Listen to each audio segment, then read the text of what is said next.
La banane qu'on connaît tous va disparaître. Je t'explique.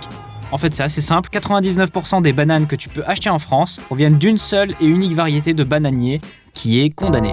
Cette variété, qu'on appelle la Cavendish, elle peut pas faire de gosses. C'est un croisement artificiel de plusieurs espèces de bananes, et souvent, ces croisements, ils deviennent stériles. Un tigrénion qui copule, par exemple, ça donne cette abomination, qu'on appelle un tigron, mais il pourra pas se reproduire. Et notre banane, c'est pareil, et c'est pour ça qu'elle a pas de pépins d'ailleurs. Les petits trucs noirs, c'est pas des pépins. Donc un bananier Cavendish ne peut pas faire de gosses. Alors pour le reproduire, on doit lui piquer une racine, la replanter à côté, pour obtenir un clone. Les plantations de bananiers, c'est une armée de clones. Mais ça rend la variété très très fragile. Comme les bananiers ne peuvent pas évoluer, ils ne développent aucune résistance contre les parasites qui les attaquent. Et du coup, on les arrose de pesticides. Toujours plus d'ailleurs, pour protéger les fruits des maladies toujours plus nombreuses qui viennent les menacer. Bon maintenant, arrêtons-nous 2 secondes.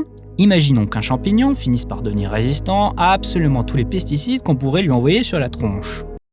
Ce serait un peu la merde. Le TR4, le champignon increvable. En 10 ans, il a affecté 40% de la production mondiale. On fait tout ce qu'on peut pour l'arrêter, mais chaque année, sa propagation continue.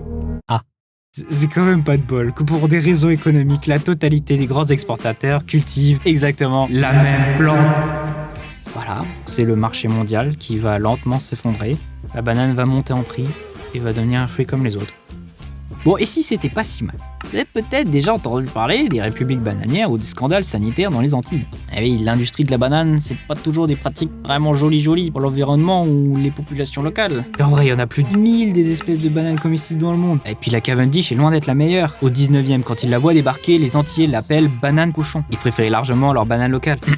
Peut-être que développer des filières équitables et diversifiées est préférable à une lutte vaine visant à garder un modèle économique à bout de souffle. Peut-être aussi que chercher des solutions durables serait plus en adéquation avec les défis climatiques actuels. Peut-être que la disparition de cette banane pas chère ne sera pas un drame si terrible pour notre monde demain. Abonne-toi.